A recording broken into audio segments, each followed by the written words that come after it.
Segala cara dilakukan angkatan bersenjata Rusia untuk bisa mengalahkan pasukan lawannya. Membuat kelompok militer angkatan bersenjata Ukraina rugi besar adalah salah satu misi yang terus dilakukan pasukan Moskow.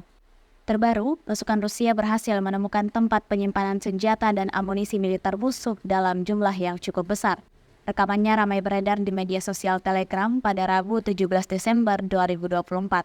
Setelah berhasil mengidentifikasi titik target, tidak tanggung-tanggung militer Rusia langsung membongkar dan menemukan diantaranya peluru kendali anti-tank, penyembur anti-shell, tembakan PG-7, granat dengan sekring, senapan mesin dan senapan mesin dengan peluru, serta ranjau mortir buatan luar negeri yang senyap. Sejak video ini beredar, belum ada tanggapan resmi dari pihak Angkatan Bersenjata Ukraina.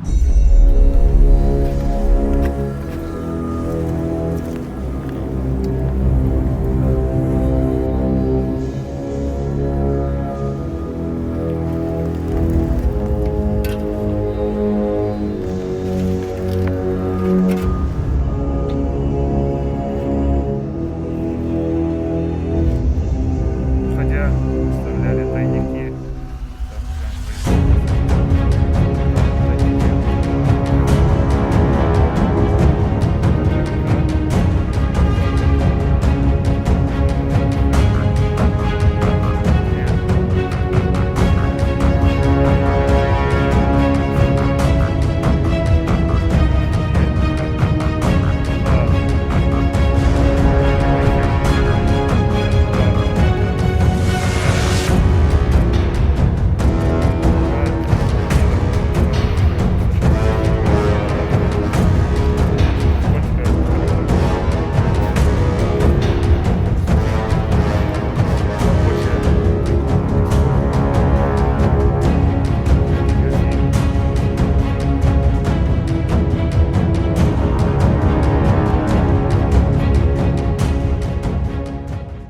Download Tribun X sekarang, menghadirkan lokal menjadi Indonesia.